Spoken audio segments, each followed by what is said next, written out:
August was a very productive reading month for me. I finished 9 books at 4,300 pages, only had an average rating of 3.6, so I had some hits, some misses, some in-betweens. I did have one 5-star read, thankfully, so that's a plus, and we are going to rate and review all 9 of these books today in order of completion. And of course, while you're here, if you're enjoying the content, hit the like button, subscribe, share it with a friend. Check out my other efforts on my Linktree, which is in the description. Definitely check out my subscriber community on Bindery, which is also part of my publishing imprint. Big news coming on that front soon. Very excited about that. And that's also where we run our book clubs. In September, the Fantasy Sickos Book Club is reading The Will of the Many by James Islington, which is a reread for me to prepare for The Strength of the Few. And the History Sickos are going to be reading Ghost on the Throne by James Ron. This is another reread for me, one of my all-time favorites.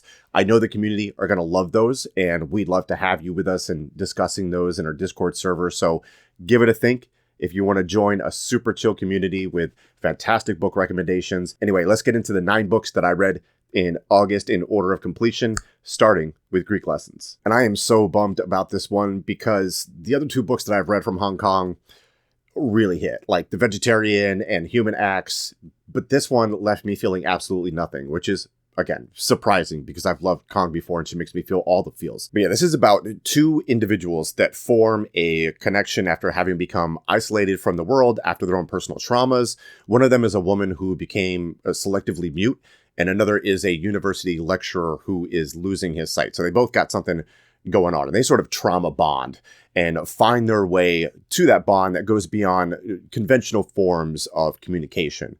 It is an interesting premise. It has the usual, like, stripped down prose that's so prominent in South Korean literature that I can usually connect with, but for whatever reason, I didn't care about anyone or anything in this story. And look, I don't want to poison the well too much. If you're interested in this, I honestly didn't have a lot to say about this one other than the fact that I felt nothing. I don't have any kind of scathing critique of it, and I'm not going to make up one for the sake of justifying my take. It just didn't work for me, and that might be a me thing. Maybe I wasn't in the right frame of mind. Maybe I didn't think deep enough on the themes being explored here. That's definitely a possibility. So there's not much for me to say on this one other than I slapped a 2.5 star rating on it.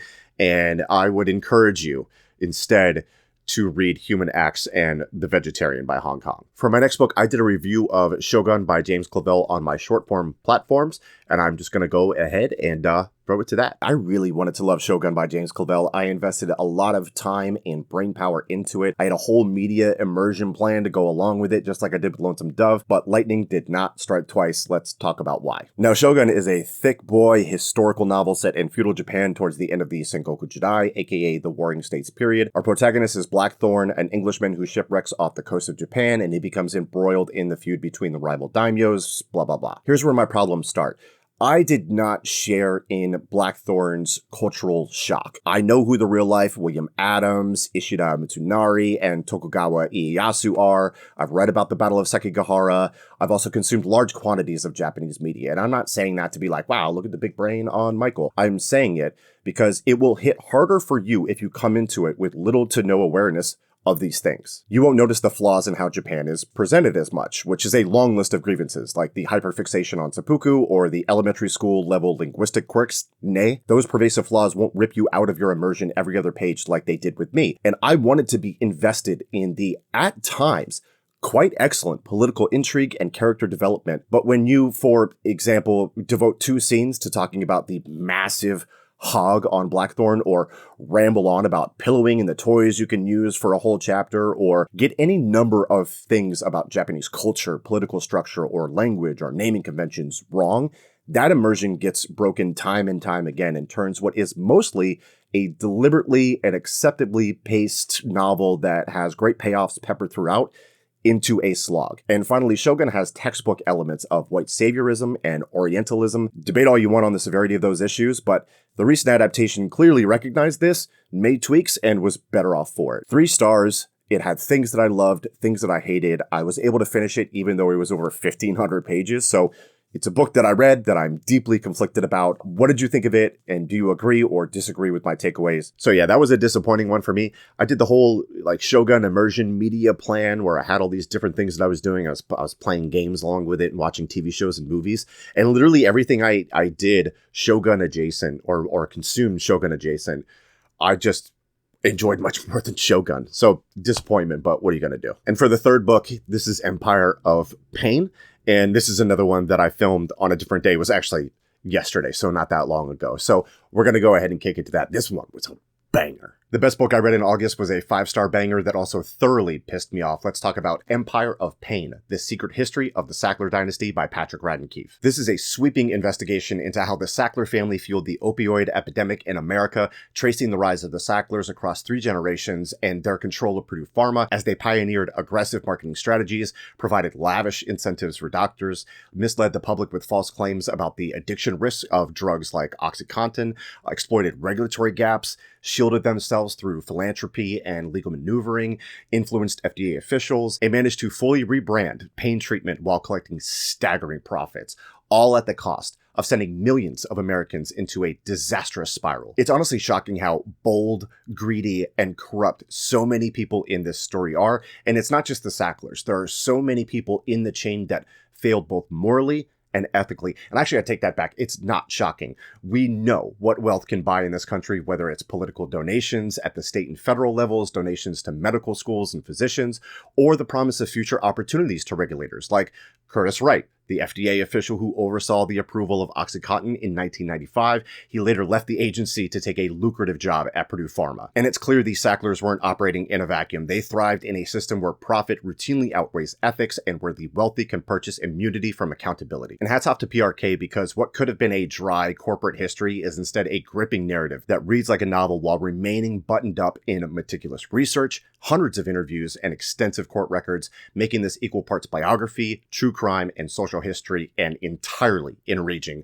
5 stars, highly recommend. All right, now we have one that I have seen praised out the wazoo, and for the most part, it lived up to the hype. It is I Who Have Never Known Men by Jacqueline Harpman, which is a dystopian fiction that opens up with 40 women being held in an underground bunker, with the youngest of them having no memory of their life before coming to this prison. And that is our protagonist. We view the story through her eyes, and I'll tell you, this sucked me in right away, did not let me go. I think the reasons people enjoy this will also be the reasons others don't. For example, this book isn't going to hold your hand and give you any easy answers. It's also bleak as hell. So if you're looking for something that definitely says what you should take out of it, or you're looking for a ray of sunshine, this might not be for you. I personally like that stuff, even though I was desperately like hoping to learn more about like the overall world. Another way I can frame this is it's a bit of a more accessible Handmaid's Tale, which is another dystopian work that is centered around like women living under an oppressive system. Now, with that, we're still viewing the world through that like keyhole perspective, but the disjointed lyrical writing style in Handmaid's Tale can have an adjustment period, whereas this is, again, more like stripped down prose and mostly devoid of emotion, which really makes sense in I Who Have Never Known Men, because unlike Offred, our unnamed narrator in this has no emotional or cultural like frame of reference because of their lack of memory and just ignorance of the world. And Hartman's writing style leaves like so much unsaid, but there was like a plethora of thoughts that whirled through my head as I attempted to read between the lines. It's as if it's the intentional absence is what gives its engaging quality, if that makes sense. And this is a super quick read, and I tend to rate novellas and short novels like this a little lower on the scale to start unless it completely rewires my brain. This didn't do that, but it did come damn close, so I still gave it 4 stars with a big old yes recommendation, as long as what I mentioned about the style and bleakness isn't a big turnoff for you. I recently read Kindred by Rebecca Ragg Sykes and loved it. I gave it 4 3/4 stars, so I was excited to continue down the prehistory rabbit hole with the smart Neanderthal, cave art, bird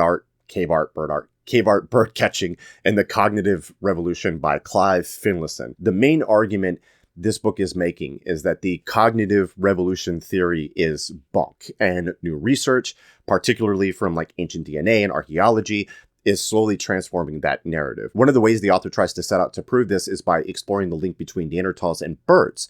So we add in natural history to the mix, which I think is a clever way of attacking it. And this is a major point of contention because one of the talking points regarding the difference between Neanderthals and us is their alleged inability to hunt fast-moving animals, and this was supposed to suggest some deeper cognitive ability on our part. This book dismantles that, taking it down piece by piece, and it's pretty convincing, even if it is very long-winded on various bird types and self-indulgent at times.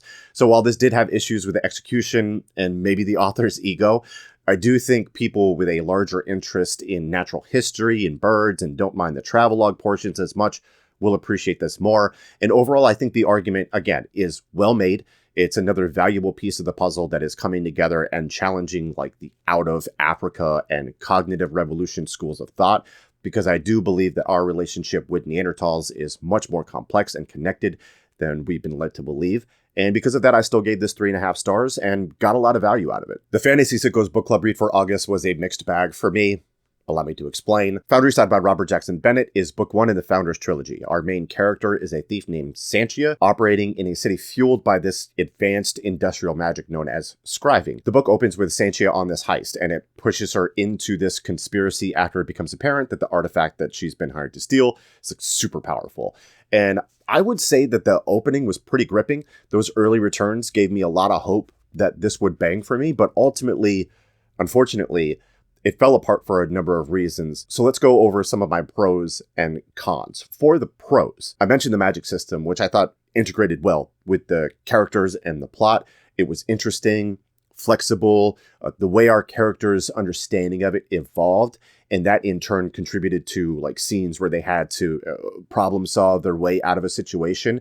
All of that worked for me. Also, the pacing was just at the right clip, and I typically prefer like a medium to slow pace overall, but with heists, I feel like there's a certain momentum you need to maintain. And as a sucker for heist stories, this was right in the sweet spot for how things progressed. And even though I knew next to nothing about her, I was immediately ready to support Sanchia's rights and wrongs. And there was a lot of potential with her character. But that's where we get into some of the negatives, because I felt she ended up being too shallow. We had a litany of past traumas that were there to create sympathy, but as somebody who loves deep character exploration, those traumas weren't unpacked enough. And some of the fixes to her overcoming those were too easy. Also, for something I thought was going to be on the grittier side, right? Something like the Lies of Locke Lamora, the gritty elements got thrown in this goulash that was also including some weird, like cartoony Disney type whimsy and this modern tone and dialogue that felt out of place. And not only that, the way people spoke didn't vary from like the different classes. So while I do see why people like this for the plot, the characters, the magic system, the pacing, the tone always felt like it was clashing for me. And the characters felt underdeveloped. I won't be continuing this series. I gave it 3 stars, which means it's a book that I read and I didn't hate or love. It was just kind of there. Next up, we're continuing with my French history run with The Revolutionary Temper, Paris 1748 to 1789 by Robert Darnton. There were stretches of this, and I'm going to be honest with you, that can get a bit repetitive and dry, but I also think this is kind of a masterclass in showing how information circulated among audiences at various levels of Parisian society, with some of them having very little grasp of how French politics actually functioned. For instance, you have pamphlets and underground newsletters, which were essentially the unofficial news media of Paris, not dissimilar to our social media feeds today. You also have street songs, gossip, and public spectacles. And what emerges from this is the space between events as they occurred and how they were received, especially when it came to questions of state legitimacy. Whether government action was assumed to be just or inherently suspect depended less on reality than on shifting interpretations. And over time, that gap, that space between deed and perception grew, undermining the monarchy bit by bit, constantly snowballing. Because as Darnton shows, the fall of the regime wasn't triggered by a single catastrophe, but by the accumulation of overlapping stories about corruption and abuse, with each story resonating with different groups at different times and to different degrees.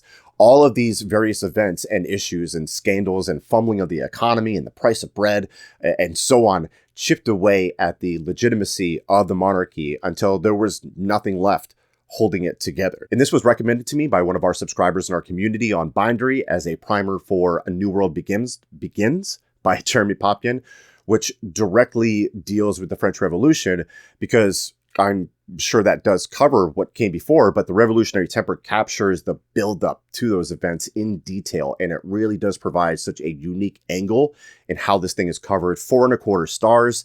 It's a doggone solid piece of business. I'm glad I read it before moving on to another work about the French Revolution. Next up is The Vanished Birds by Simon Jimenez, which is a debut science fiction space opera. I don't even want to go into the plot and all that, so I'm just going to post the back cover on the screen here, because with both the Jimenez books, it's been less for me about what they're about and more about how they made me feel. For starters, this has maybe the best first chapter that I've read since I was punched in The Nuts and Berries by Blood over Brighthaven several months ago. Like, truly elite stuff, a masterclass in storytelling.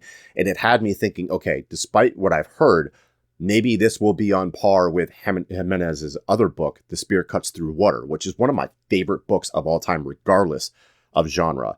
And even after the first 4 chapters, which makes up the first act and the first part of the book, despite the changing POVs, Jimenez was able to deliver these fascinating characters and stories that all contributed in one way or another to the overall arc in their own ways. I'm talking truly heartwarming and heartbreaking stuff. He just had me in the palm of his hand. And then we kind of went down a path where I felt like I was becoming increasingly disconnected with it. And I'm still frustrated by it because I can't quite put my finger on the why of that in the second act especially. And look, Jimenez did manage to bring me back for the ending, which I thought was brilliant.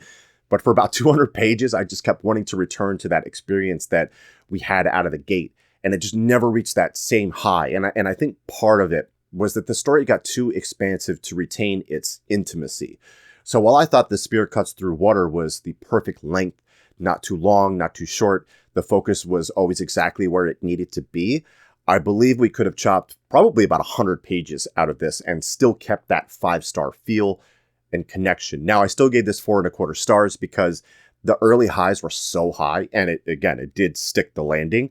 So don't let that deter you from reading this, because it's still very much worth the go, and maybe you won't get as low for the lows as I did. Either way, still really enjoyed this. Jimenez is brilliant. Listen, sometimes you read a lot of heady, serious stuff and you just need a break with something a little lighter.